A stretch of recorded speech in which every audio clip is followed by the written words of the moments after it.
There was a near record-setting number of price reductions this past week in Portland residential real estate. At the same time, the average sale price was way up.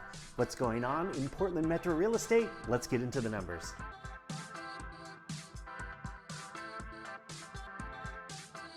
Hey everyone, RRMilligan here, bringing you the very latest in our local real estate stats and trends. The market sample I work with includes the full Portland metro area, including Southwest Washington.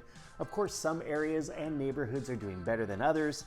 If you'd like to know what's going on exactly in your neck of the woods, just shoot me an email or post a question in the comment section right here.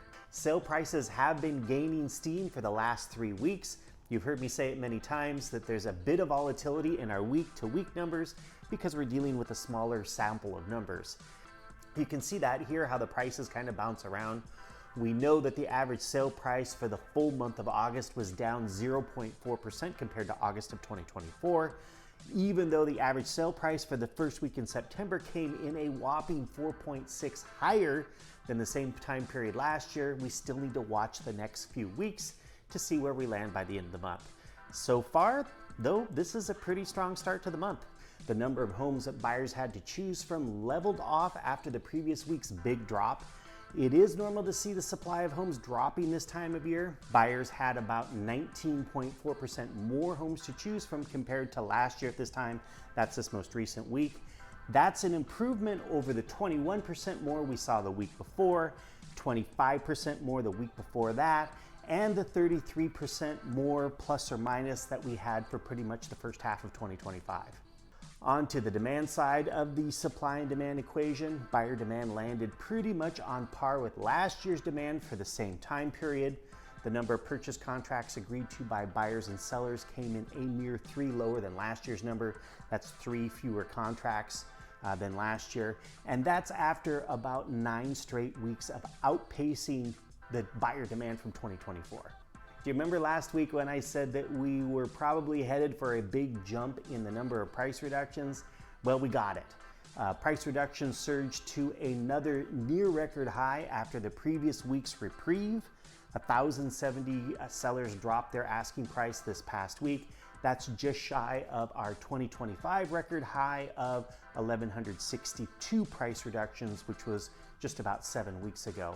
So just for context, that's just about 1 out of every 8 sellers who dropped their price this past week. So on to one of the bigger stories of the week, which is about mortgage rates. Mortgage rates on Thursday landed about another 1/8 of a point lower than they were a week ago.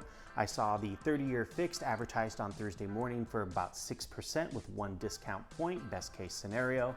As a side note, I did see the 30-year dip into the 5s this week, but that was like only for an afternoon. The Fed does meet on Wednesday and Thursday of next week, and the market consensus still seems to be that we'll get a 1/4 point rate reduction, but a 1/2 point rate reduction is still on the table. It's not likely, but it is still possible. Just a reminder, the Fed funds rate doesn't directly affect mortgage rates, but it does influence them. As always, if there is a significant change in mortgage rates as we head into the weekend, I will post a note right here in the comment section.